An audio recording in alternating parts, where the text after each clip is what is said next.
வீரத்தியாகி விஸ்வநாத தாஸ் தொழிலாளர்கள் கட்சி சார்பில் மே 1 தொழிலாளர்கள் தினத்தை முன்னிட்டு சென்னை மெரினா கடற்கரையில் உள்ள உழைப்பாளர் சிலைக்கு கட்சி நிறுவனர் மற்றும் தலைமை ஒருங்கிணைப்பாளர் திருவண்ணாமலை தொகுதி வேட்பாளருமான கே செல்வம் அவர்கள் தலைமையில் மாலை அணிவித்து புகழ் வணக்கம் செலுத்தினர். பின்னர் நடந்து முடிந்த நாடாளுமன்ற தேர்தலில் போட்டியிட்ட வேட்பாளர்களுக்கு சால்வை அணிவித்து மரியாதை செய்யப்பட்டது.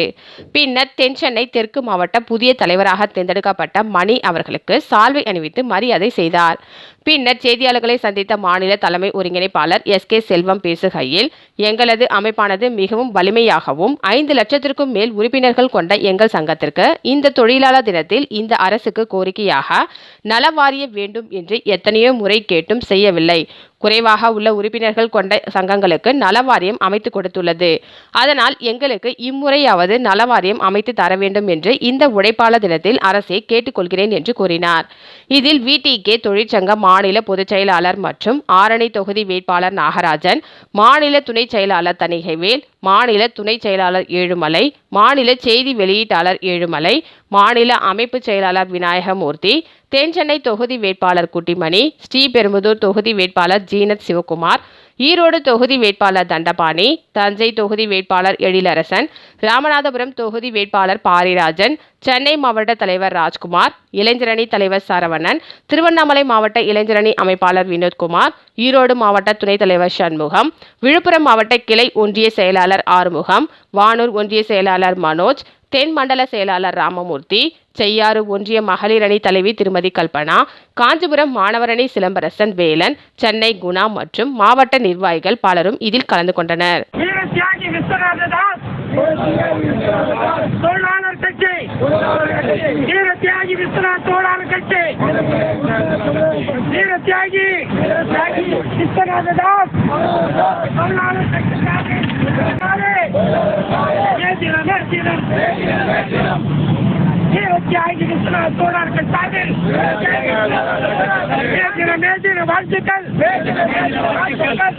தொழிலாளர்கள் வாழ்த்து,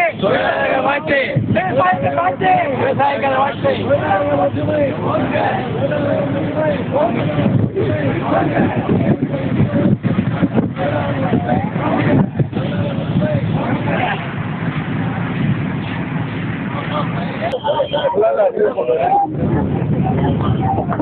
ஊடக நண்பர்கள் அனைவருக்கும் மே தின புத்தாண்டு வாழ்த்துக்கள்.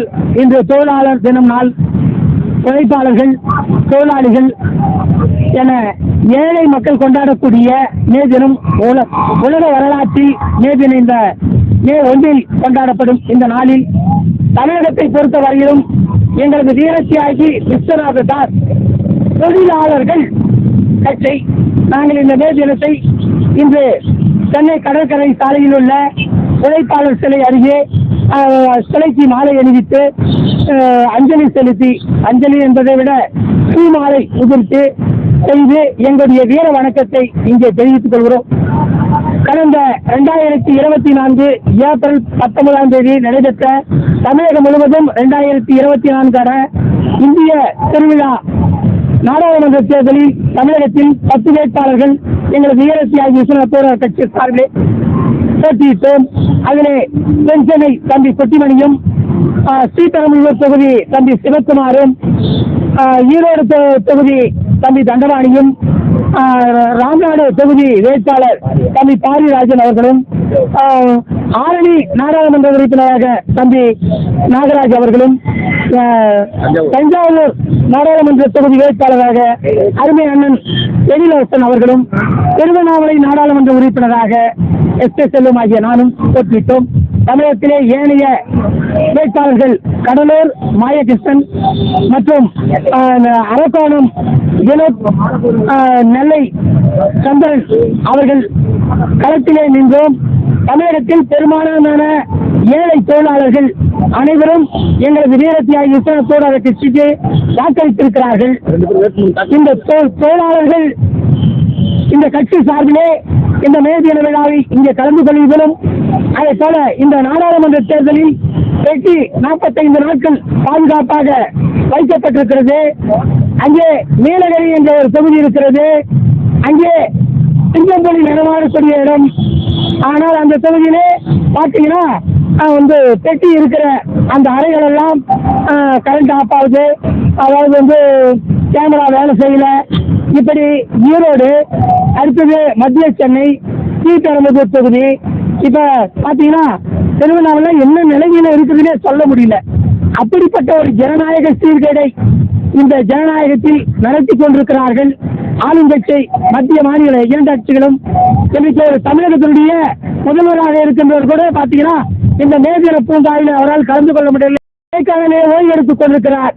இதெல்லாம் தோலாளிக்கு சார்ந்த அரசா என்ற கேள்வி மக்கள் எழாமல் இல்லை.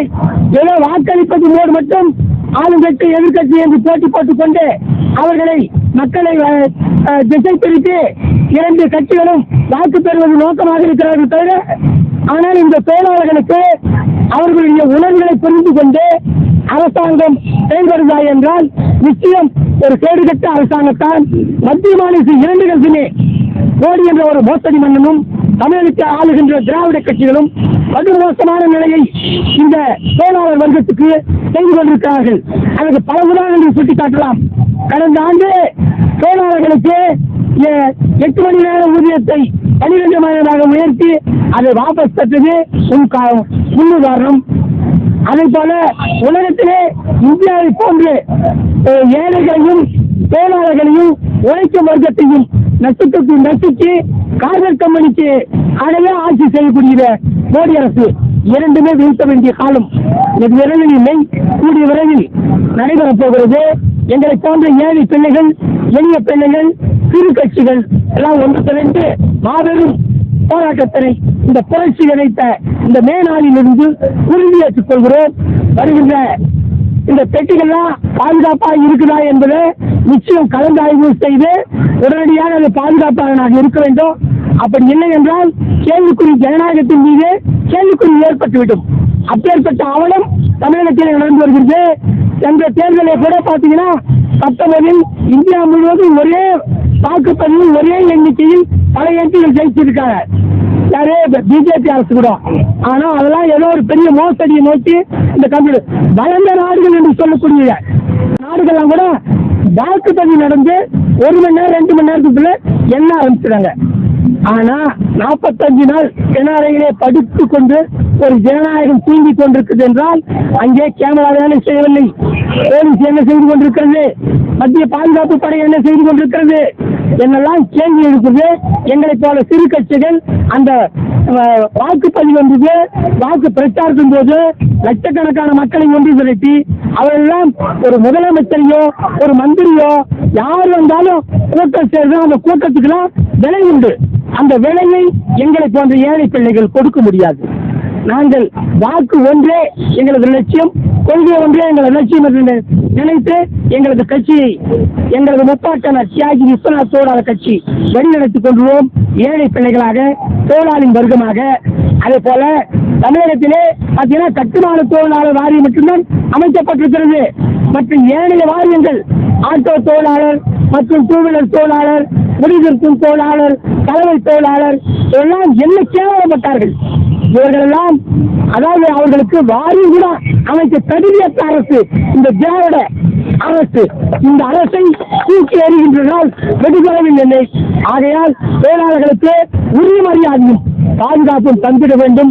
இல்லை என்றால் தமிழகத்தில் உள்ள அனைத்து தொழிலாளர்கள் ஒன்று திரட்டி மாபெரும் போராட்டத்தை செய்ய எங்களது உயரத்தியாகி விஸ்வநாத் தோழர் கட்சி முடிவெடுத்திருக்கிறோம்.